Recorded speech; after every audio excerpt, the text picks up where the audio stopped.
الحمدللہ رب العالمین والصلاة والسلام علی سید المرسلین اما بعد فاعوذ باللہ من الشیطان الرجیم بسم اللہ الرحمن الرحیم۔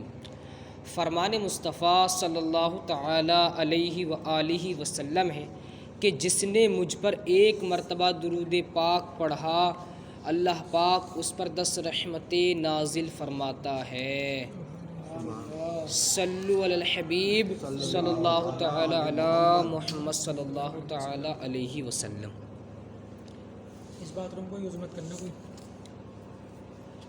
حضرت سیدنا حسن بصری رحمۃ اللہ تعالی علیہ کے دست مبارک پر ایک ایسے کفن چور نے توبہ کی جس نے سینکڑوں کفن چرائے تھے۔ حضرت سیدنا حسن بصری رحمۃ اللہ تعالی علیہ کے استفسار پر اس نے 3 قبروں کے پر اسرار واقعات بیان کیے۔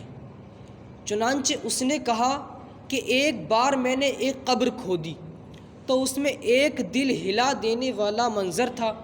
کیا دیکھتا ہوں کہ مردے کا چہرہ سیاہ، ہاتھ میں آگ کی منظر تھا، ہاتھ میں آگ کی زنجیریں ہیں اور اس کے منہ سے خون اور پیپ جاری ہے۔ نیز اس سے اس قدر بدبو آ رہی تھی کہ دماغ پھٹا جا رہا تھا۔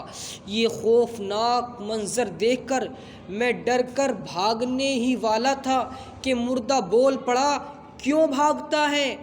آ اور سن کہ مجھے کس گناہ کی سزا مل رہی ہے۔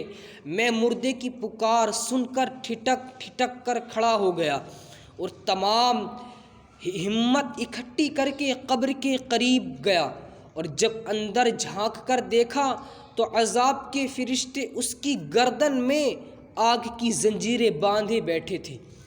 میں نے مردے سے پوچھا، تو کون ہے؟ تو اس نے جواب دیا، میں مسلمان ابن مسلمان یعنی مسلمان کا بیٹا ہوں، مگر افسوس میں شرابی یعنی شراب پیتا تھا اور زانی یعنی زنا کرتا تھا، اور اسی بدمستی کی حالت میں مرا اور عذاب میں گرفتار ہو گیا۔ اپنا بیان جاری رکھتے ہوئے اس کفن چور نے ایک اور واقعہ سنایا کہ ایک اور موقع پر جب کفن چرانے کی غرض سے میں نے قبر کھودی تو ایک کالا مردہ زبان نکالے کھڑا ہو گیا۔ اس کے چاروں طرف آگ لپک رہی تھی، فرشتے اس کے گلے میں زنجیریں باندھے کھڑے تھے۔ اس شخص نے مجھے دیکھتے ہی پکارا، بھائی میں سخت پیاسا ہوں، مجھے تھوڑا سا پانی پلا دو۔ فرشتوں نے مجھ سے کہا، خبردار اس بے نمازی کو پانی مت دینا۔ پھر میں نے ہمت کر کے اس مردے سے پوچھا، تو کون تھا اور تیرا جرم یعنی گناہ کیا ہے؟ تو اس نے جواب دیا، میں مسلمان تھا، مگر افسوس میں نے اللہ عز و جل کی بہت نافرمانیاں کی ہیں، اور میری طرح بہت سے گناہ گار عذاب میں گرفتار ہیں۔ اسی طرح ایک دفعہ میں نے ایک قبر کھودی تو قبر کو اندر سے بہت ہی چوڑا یعنی کوشادہ وسیع پایا، اور دیکھا کہ ایک نہایت ہی خوشنما باغ ہے جس میں نہریں بہہ رہی ہیں، جاری ہیں، اور ایک حسین و جمیل خوبصورت نوجوان اس باغ میں مزے لوٹ رہا ہے۔ تو میں نے اس نوجوان سے پوچھا، تجھے کس عمل کے سبب یہ انعام یعنی تحفہ ملا ہے؟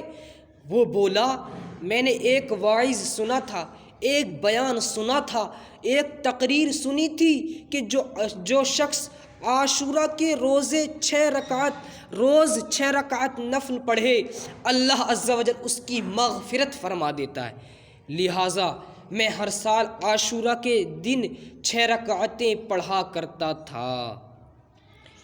ایک بار خلیفہ عبد الملک کے پاس ایک شخص گھبرایا ہوا حاضر ہوا اور کہنے لگا، عالی جاہ، میں بے حد گناہ گار ہوں اور جاننا چاہتا ہوں کہ میرے لیے معافی بھی ہے یا نہیں۔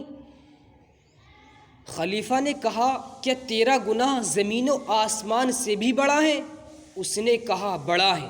خلیفہ نے پوچھا، کیا تیرا گناہ لوح و قلم سے بھی بڑا ہے؟ جواب دیا بڑا ہے۔ پوچھا کیا تیرا گناہ عرش و کرسی سے بھی بڑا ہے؟ جواب دیا بڑا ہے۔ خلیفہ نے کہا بھائی یقیناً تیرا گناہ اللہ عز و جل کی رحمت سے تو بڑا نہیں ہو سکتا۔ یہ سن کر اس کے سینے میں تھما ہوا طوفان آنکھوں کے ذریعے امنڈ آیا اور وہ دہاڑے مار مار کر رونے لگا۔ خلیفہ نے کہا بھائی آخر مجھے پتہ بھی تو چلے کہ تمہارا گناہ کیا ہے۔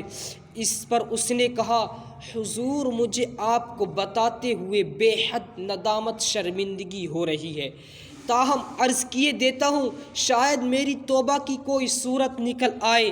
یہ کہہ کر اس نے اپنی داستان دہشت نشان سنانی شروع کی۔ کہنے لگا عالی جاہ میں ایک کفن چور ہوں۔ آج رات میں نے 5 قبروں سے عبرت حاصل کی اور توبہ پر آمادہ ہوا۔ پیارے پیارے اسلامی بھائیوں، تو ہمیں بھی چاہیے کہ ہم بھی اپنے گناہوں سے توبہ کر لیں۔ میرا رب عز و جل بڑا کریم ہے، بڑا رحیم ہے، بڑا رحم فرمانے والا، وہ تو ستار ہے، وہ تو غفار ہے۔ تو ہمیں بھی جلد سے جلد اس دنیا سے کنارہ کش ہو کر اپنی آخرت کی فکر کرنی چاہیے، ہمیں آخرت کی تیاری کرنی چاہیے۔ اس